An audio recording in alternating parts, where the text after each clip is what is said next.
பாலியல் தொடர்பான செய்திகளை வெளியிடுகின்ற பொழுது அதனுடைய அடையாளங்களை, அதனுடைய பெயரை, அந்த முகவரியை, யார் அதில் பாதிக்கப்பட்டவர்கள் என்ற விவரங்களை தான் வெளியிடக்கூடாது என்பது சட்டம். ஆனால் இங்கே எந்த ஒரு வெளியில் சொல்லக்கூடாத செய்திகளையும் அவர்கள் செய்தியாக வெளியிடவில்லை. பதிவேற்றம் செய்யப்பட்டு பொது தளத்தில் இருந்த முதல் தகவல் அறிக்கையை இவர்கள் டவுன்லோடு என்று சொல்வார்கள். அதை இவர்கள் பதிவிறக்கம் செய்ததற்காக மட்டுமே ஒட்டுமொத்த பத்திரிகையாளர்களையும் காவல்துறை அழைத்திருக்கிறது.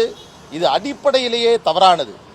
இதை ஏற்றுக்கொள்ள முடியாது. ஜனநாயகத்தில் 4வது தூணாக இருக்கக்கூடிய பத்திரிகையாளர்களுடைய சுதந்திரத்தை, கருத்து சுதந்திரத்தை, அவர்களுடைய பத்திரிகையாளர்களாக செய்யக்கூடிய பணிகளை அச்சுறுத்தும் விதமாக இந்த செயல் அமைந்திருக்கிறது என்பதை இன்று நீதிமன்றத்தில் நாங்கள் எடுத்துச் சொன்னோம்.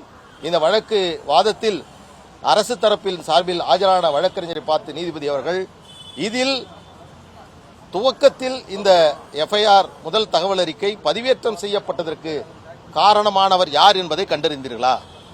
அந்த கண்டறியப்பட்ட நபர்கள் அல்லது அந்த முதல் தகவல் அறிக்கையை பதிவு செய்த அதிகாரிகள் இந்த வழக்கில் விசாரிக்கப்பட்டார்களா? அவர்களிடமிருந்து நீங்கள் ஸ்டேட்மெண்ட் பதிவு செய்திருக்கிறீர்களா என்ற கேள்விகள் எல்லாம் அடுக்கடுக்காக அரசு தரப்பின் சார்பில் ஆஜரான வழக்கறிஞரை பார்த்து கேட்டபோது அப்படி எதையும் அவர்கள் செய்ததான ஆவணத்தை நீதிபதியிடம் ஒப்படைக்கவில்லை.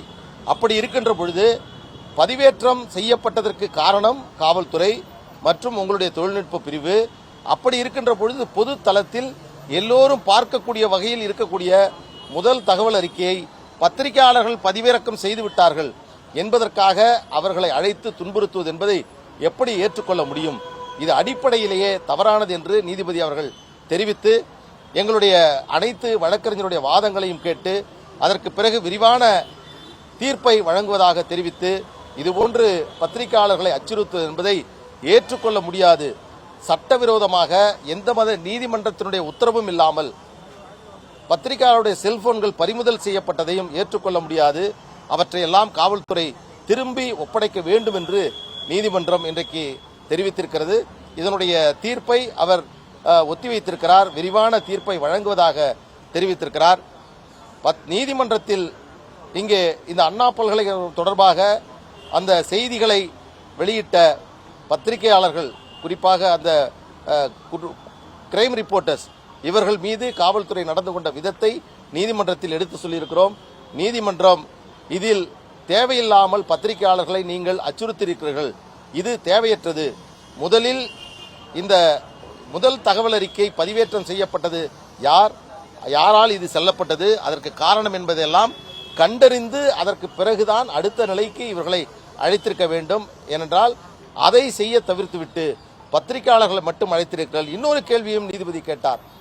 பத்திரிகையாளர்கள் அல்லாமல் வேறு யாராவது இந்த வழக்கு தொடர்பாக விசாரணைக்காக அழைக்கப்பட்டிருக்கலாம் என்று கேட்டபொழுது அதற்கும் அரசு தரப்பில் பத்திரிகையாளர்களை தவிர வேறு யாரையும் அழைத்ததாக அவர்கள் பதில் சொல்லவில்லை. எனவே இந்த வழக்கில் விரிவான தீர்ப்பை வழங்குவதாக நீதிபதி தெரிவித்து இந்த வழக்கை இப்பொழுது நாங்கள் விவாதித்து முடித்து வந்திருக்கிறோம்.